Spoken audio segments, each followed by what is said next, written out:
Hi hello good morning. तर आज माझी सकाळ झालेली आहे असं चहा आणि हे जे आहे शंकरपाळे खाऊन. तर शंकरपाळे कोण कोण खाते चहामध्ये बुडून मला नक्की सांगा. आणि हे दिवाळीचे शंकरपाळे अजून कोणाकोणाकडे आहे अवेलेबल ते पण मला सांगा. मला तर खूप जास्त आवडतं हे शंकरपाळे. म्हणजे मी हॉस्टेलला होती तेव्हा पण आई मला करून द्यायची. नॉर्मली चिवड्याबरोबर द्यायची करून आणि दिवाळीत तर भरपूर स्टॉक असतो. त्याच्यानंतर मग मी आली ऑफिसमध्ये बसल्यावर तर रेग्युलरचं रुटीन रेवरचं तेच चालू होतं. आणि हे बघा हे कसं वाटतं पेंटिंग हे मी स्वतः केलेले आहे. थोडंसं क्रिएटिव्ह आहे बरं का मी. त्याच्यानंतर आज होता भिशीचा दिवस आणि भिशीमध्ये आज काय झालं आहे तुम्हाला दाखवते. आणि आज भिशी कोणाला लागणार आहे हे खूप मोठं सस्पेन्स होतं आणि तुम्हाला मी सांगणार आहे की भिशी कोणाला लागणार आहे. तर कंटिन्यू 2-3 महिन्यापासून मी व्हिडिओ टाकते पण काय मला लागलीच नाही भिशी. आणि ह्यावेळेस नेमकी मी नाही आहे पण व्हिडिओ आपल्याकडे आलेला आहे म्हटलं चला हाच व्हिडिओ पोस्ट करून देऊया. कारण की सगळ्यांनी मला व्हिडिओ वगैरे पाठवला होता. तर चला कोणाला भिशी लागते हे सांगू. तसं मला लागणार होतं बरं का पैसे पण काय माहिती लागते की नाही मला भिशी. मला तर आणि नेमकं ह्या महिन्यामध्ये भरपूर खर्च आहे कारण भावाचं लग्न आहे त्याच्यामुळे खूप शॉपिंग करायची आहे आणि मी बेंगलोरला आल्यामुळे ते जरा जास्तच लागतात पैसे. तर बघू कोणाला लागते भिशी. आणि भिशी लागलेली आहे मला. तर मी खूप जास्त खुश होती की आज मला भिशी लागली. पण तरी पण त्या खुशीचं ठिकाणं थोडा वेळच राहिलं कारण की नंतर मला लक्षात आलं की भरपूर पैसे खर्च होणार आहे आणि खूप सारा खर्च लागणार आहे. त्याच्यामुळे मग म्हटलं जाऊ द्या काय खुशी मनवायची मग दिलं सोडून. कारण की असं पण खर्च होणारच होते. मला ज्याच्यासाठी ते भिशीसाठी मी पैसे लावले ती गोष्ट माझ्याकडनं होणारच नाही असं मला वाटते. पण तरी पण म्हटलं चला बघूया आता कारण शॉपिंग करायची भरपूर सारी. कारण की लग्न आहे शेवटचं लग्न आहे भावाचं. त्याच्यामुळे खूप साऱ्या म्हणजे चांगल्या गोष्टी वगैरे घ्यायच्या आणि माझी काहीच शॉपिंगची तयारी नाही.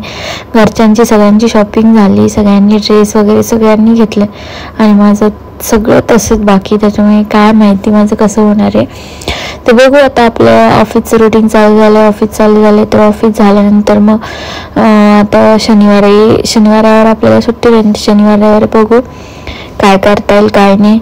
आणि मग मी सांगेलच की आपली थीम काय आहे आणि थीममध्ये मी काय घेणार मला काहीच माहिती नाही. अजून काहीच सुचत नाही. साडी घ्यायची घागरा घ्यायचा काढून काही घ्यायचं काहीच माहिती नाही. त्यातलं बघितल्यावरच कळेल की काय. आणि हो मी तुम्हाला एकदम छान असं बजेटमध्ये बसणारं बेंगलोरला जे रेग्युलर सगळ्यांना मोस्टली माहितीच असेल तर ते मी एक ठिकाण सांगणार आहे. तिथे मी जाणार शॉपिंगसाठी. आम्ही नेहमीच शॉपिंग करतो तिथे. तर बेंगलोरला आल्यापासून मी भरपूर दिवस गेलेली नाही आहे. याच्या आधी पण मी एक 2-3 महिने गेलीच नव्हती. बेंगलोरला आली होती तेव्हा. आणि त्याच्यानंतर मग मी आता जाणार आहे तर तुम्हाला दाखवेलच मी कुठे जाणार आहे ते. आणि शॉपिंगमध्ये मी काय घेऊ मला काय सुटेल घागरा की साडी हे पण तुम्ही मला कमेंट करून सांगा. म्हणजे मला तेवढं सोपं होईल घेण्यासाठी शॉपिंग करण्यासाठी.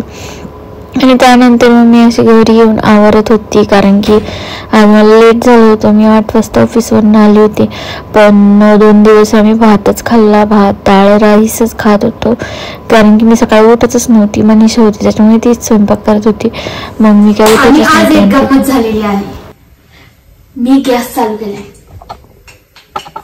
मी माझ्या हाताने गॅस चालू केलाय आणि आज मला आमच्या फॅमिलीने सपोर्ट केलाय. मी त्यांना दाखवलं रेग्युलेटर कसं आहे आणि त्यांनी मला सांगितलं कसं फिरवायचं आणि मी गॅस चालू. आता मला गॅस चालू करता येतो.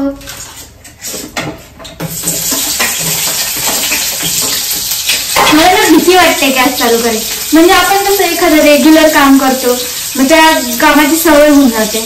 तसं गॅस तर कसं आहे पहिले ना म्हणजे बेंगलोरला इथं होतं तर मला सवय लागली होती गॅस वगैरेची. मग मध्ये बंद होऊन गेली तुम्हाला भीती वाटते गॅस चालू करायची. आणि त्याच्यात म्हटलं हिचं काय वेगळं असेल तर हिचं तर गॅसचं काही माहितीच नव्हतं. मग आज व्हिडिओ काढायला होता आमच्या फॅमिलीचा आणि त्यांना मी दाखवलं कसं करायचं. इकडे फिरवायचं असं इकडे फिरवायचं. मग मला त्यांनी सांगितलं कसं फिरवायचं आणि फायनली गॅस चालू झाला आणि मी आता स्वयंपाक करायला लागलेली आहे. चला तुम्हाला दाखवतो. आणि जे माझे रेग्युलर व्हिडिओ असेल त्यांना माहिती असेल की मला गॅस चालू करता येत नाही. म्हणजे येतो म्हणजे पण मग मला भीती वाटते चालू करण्याची. पण आज माझ्याकडे काय ऑप्शन नव्हतं कारण ऑलरेडी लेट झालं आहे. पण पीठ वगैरे भिजवून ठेवलेलं होतं आणि बघायला गेली गॅस तर गॅस चालू नव्हता, खालून बंद होता. मग माझा ऑलरेडी फोन चालू होता, तर मग मी त्यांना सांगितलं, त्यांनी मला सांगितलं कसं फिरवायचं आणि गॅस चालू करून फायनली मी चपात्या करायला घेतल्या आणि भाजी तिकडे टाकून घेतलेली आहे. तर अशा पद्धतीने आज माझा स्वयंपाक झालेला आहे. आणि 2 दिवस आम्ही डाळ राईसच खात होतो, कारण की मनीषा तेच बनवत होती, मग आम्ही ते खात होतो. तर म्हटलं चला आज चपात्या बनवूया. रात्री मोस्टली चपाती खायचा मूड नाही राहत, पण 2 दिवस नाही खाल्लं म्हणून मग म्हटलं आज चपातीच खाऊया. तर मग आज आम्ही चपाती बनवली. मी छान अशी आपल्याकडची स्पेशल शेवभाजी बनवलेली आहे आणि डाळ भात, असा सगळा कार्यक्रम आज आमचा झालेला आहे रात्रीचं. त्याच्यामुळे भरपूर असं पोट भरून आम्ही जेवण केलेलं आहे.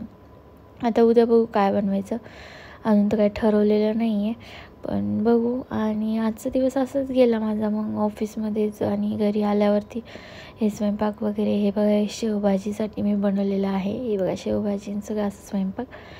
तर कसा वाटला व्हिडिओ कमेंट करून नक्की सांगा आणि सबस्क्राईब करायला विसरू नका. बाय. आणि व्हिडिओ शेवटपर्यंत बघितल्याबद्दल धन्यवाद. बाय.